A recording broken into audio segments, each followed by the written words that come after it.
नमस्कार, स्वागत है आपका एडवांस इंडिया पर। मैं हूं नवीन चौहान। आज अलविदा जुमा था, यानी रमजान के महीने का आखिरी शुक्रवार। तमाम नमाजियों ने आज नमाज अदा करी, लेकिन इस वीडियो की शुरुआत में करूं तो दो तस्वीरों के साथ।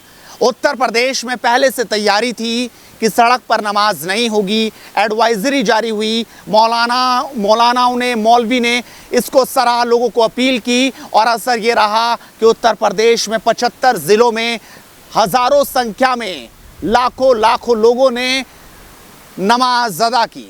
लेकिन आपको हैरानी होगी कि कहीं पर भी सड़क पर नमाज नहीं हुई।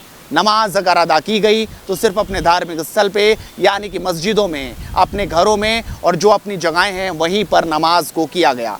लेकिन एक तरफ दूसरी तस्वीर भी है जो राजस्थान के जयपुर की है, जहां काजी साहब की ये दलील रही कि जो नमाजी हैं उनको आवाज़ नहीं जाएगी अगर लाउड स्पीकर तक, तो उन्हें पता ही नहीं चलेगा, इसलिए लाउड स्पीकर लगाना बेहद ज़रूरी है। लिहाजा वहाँ पर जो प्रशासन है, जो सरकार है, उसने सड़क को रोक दिया, लाउड स्पीकर भी लटका दिए, टांग दिए गए। कई की संख्या में, दर्जनों की संख्या में लाउड स्पीकर को लगा दिया गया और फिर से मैसेज देने की कोशिश की गई कि जो शांति लगातार चल रही थी, एक बार फिर से ऐसे ही शुरू हो जाए तो क्या दिक्कत। यानी कि उत्तर प्रदेश में योगी आदित्यनाथ का एक बयान लगातार बहुत ज़बरदस्त तरीके से वायरल हो रहा है, जिसमें उन्होंने साफ तौर पर कहा था कि कोई भी धर्म हो, शांति अगर लोगों को पसंद है तो वो बनी रहे। और लाउड स्पीकर पर भी उन्होंने 30 अप्रैल तक की तारीख दी थी और ताबड़तोड़ तरीके से लोगों से अपील की गई, मौलानाओं से कहा गया कि भैया आपसी सहमति से आप उतार लीजिए। कई हज़ारों की संख्या में उतार दिए गए तो कई हज़ारों की संख्या में आवाज़ को कम कर दिया गया। खुद योगी ने इसलिए पहल की, जो अपना मंदिर है गोरखनाथ मंदिर, वहाँ पर भी लाउड स्पीकर की आवाज़ को कम कर दिया गया, कुछ लाउड स्पीकर को हटा दिया गया और ये तय कर दिया कि जो आवाज़ रहे वो सिर्फ धार्मिक स्थल तक रहे। लेकिन मुद्दा आज अलविदा नमाज का है। काजी साहब की जो दलील है, एक बार आपको सुन लेनी चाहिए, समझ लेनी चाहिए कि आखिरकार उन्होंने कहा क्या। उसके बाद आपको दिखाएंगे कि उत्तर प्रदेश में नमाज पढ़ने के बाद नमाजियों ने जो आज कहा, जिस तरह की व्यवस्था उन्होंने आज देखी, उसके बाद उनकी भी राय आपको दिखाएंगे। लेकिन सबसे पहले आप देखिए क्या कहते हैं काजी साहब। बोलने वाले व्यक्ति के शब्दों से होती है और प्रॉब्लम उन्हीं के शब्दों से होता है, ना कि लाउड स्पीकर बेचारे का क्या कसूर है। लाउड स्पीकर तो मैंने बताया आपको कि हर जगह इस्तेमाल कर रहे हैं और इसको किसी को परेशानी नहीं है। तो ये सब बकवास बातें हैं, इनसे समझकर थोड़ा उठे।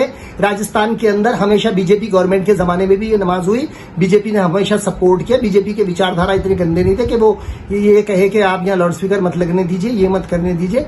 आज जो भी सरकार यहाँ आई उसने हमेशा कॉपरेट किया। राजस्थान के पूरे इलाकों में जयपुर गुलाबी नगर के नाम से जाना जाता है। गुलाबी नगर के अंदर जब ये नमाज होती है जौहरी बाजार में, तो पूरा व्यापार मंडल इसको सहयोग करता है, सारे हिंदू भाई उसमें सहयोग करते हैं, रोज अफ्तार का प्रोग्राम रखते हैं और खुद कहते हैं कि आपके यहाँ नमाज होने से हमारे तो रोजी में बरकत होती है, हमारे लिए फायदा होता है। मेरे बहुत लोग जानने वाले हैं, जौहरी बाजार व्यापार मंडल से मेरे बहुत अच्छे संबंध है। सब लोग, ऐसा कोई भी व्यक्ति नहीं है जो ये कह रहा हो ये तो कोई बाहर का न्यूसेंस फैलाने वाली बातें, और कुछ नहीं लेना देना। आप समझिए, उत्तर प्रदेश में आज पुलिस जगह जगह सी, तैयारी पूरी थी, पहले से एडवाइजरी थी और ये तय करना था, सुनिश्चित करना था कि सड़क पर किसी को नमाज नहीं पढ़ने देंगे। हर किसी को समझाया और पूरी तरीके से लोगों ने समझ बूझ दिखाई और मस्जिदों में नमाज पढ़ी। उसके बाद जब लोग निकले तो आपको सुन लेना चाहिए कि आखिरकार कैसे उन्होंने सराहा और क्या अपील की, क्या कहा, वो भी देखिए। देखिए, मस्जिदों के बाहर कोई भी नमाज नहीं पढ़ रहा, सब मस्जिदों के अंदर पढ़ रहे हैं। बाहर किसी ने नमाज नहीं पढ़ी और जैसा योगी जी ने कहा तो सब उनकी बात मान रहे हैं। स्वागत कर रहे हैं जी, बिल्कुल, बहुत बढ़िया जी, बहुत बढ़िया। माशाल्लाह, बहुत खूबसूरत नमाज हुई। यहाँ पे ड्रोन कैमरा के निगरानी में नमाज हुई और कोई तरह का दिक्कत नहीं हुई, नहीं पार्किंग का, नहीं आने की, नहीं जाने की, कोई तरह का दिक्कत नहीं है। सुविधा जितने भी थे बहुत मस्त थे। हाँ, बिल्कुल सही करा उन्होंने। मस्जिदों के अंदर अदा कर रहे हैं हम नमाज, और नमाज भी बहुत अच्छी तरह से हो रही है और कायदे में मस्जिद के अंदर ही होनी चाहिए जी। सड़कें जाम नहीं होनी चाहिए, सड़कें जाम नहीं होना चाहिए। तो देखा आपने लोगों ने क्या राय अपनी रखी। ये तस्वीरें बता रही है कि एक तरफ तो लाउड स्पीकर फिर से लगा दिए गए, ये तैयारी की गई, जो योगी ने उत्तर प्रदेश में लाउड स्पीकर को हटवाया है, राजस्थान में दिखाने की कोशिश की कि यहाँ पर हम कुछ नहीं मानते। और देखिए किस तरीके से लाउड स्पीकर वहाँ पूरी तरीके से टांग दिए गए। लेकिन यूपी में ना तो लाउड स्पीकर की आवाज़ तेज सुनाई दी और ना सड़कों पर नमाज हुई। यानी एक तरफ तो कानून का राज हुआ, संविधान की बात हुई, और दूसरी तरफ फिर से वही उल्लंघन। लगातार जो हाई कोर्ट और सुप्रीम कोर्ट कहते रहे उसकी भला किसने मानी, ये समझा जा सकता है। लेकिन इन सब के बीच एक और मौलाना को आपको सुन लेना चाहिए, मौलाना फरीद, जिनका बयान आज पूरे देश में वायरल हो रहा है। हर कोई बार बार उन्हें सुन रहा है, कई लाख लोग उसे देख चुके हैं और अब भी देख रहे हैं। आप समझिए एक मौलाना अपील किस तरीके से करते हैं, वो क्या कहते हैं और कैसे कहते हैं कि कानून जो होगा उस हिसाब से चलना चाहिए। आप खुद सुनिए।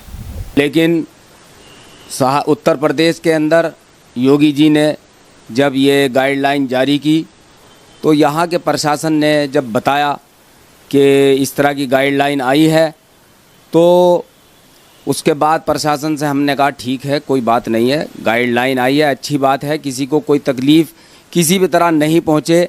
ये सारे धर्म तालीम देते हैं, चूँकि इसको धर्म से नहीं जोड़ना चाहिए।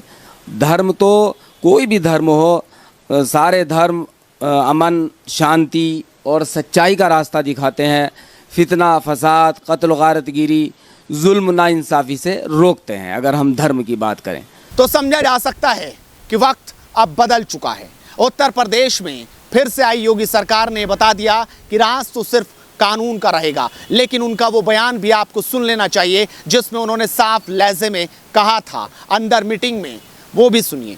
वो कहते हैं कि सभी धर्मों का सम्मान होना चाहिए, लेकिन अगर लोग दूसरों को परेशान करने के लिए अपनी आस्था का घिनौना प्रदर्शन करते हैं तो इसे बर्दाश्त नहीं किया जाएगा। तो समझा आपने, सीएम योगी ने ये कहा था उस वक्त जब वो वीडियो कॉन्फ्रेंसिंग के जरिए तमाम बड़े अधिकारियों से बातचीत कर रहे थे, और उस वक्त उन्होंने ये बात कही। आप भी अपनी राय रखिए, आपको क्या लगता है, क्या ये फैसला पूरी तरह से ठीक है, ऐसा ही होना चाहिए, या और तस्वीर आपको लगती है होनी चाहिए, इस तरीके से नहीं, जैसा चलता आ रहा था वैसा ही हो? आप भी अपनी राय रखिए। इस मोबाइल नंबर पर आप अपनी राय रख सकते हैं और हमारे साथ जुड़ सकते हैं, व्हाट्सअप कीजिएगा। नमस्कार।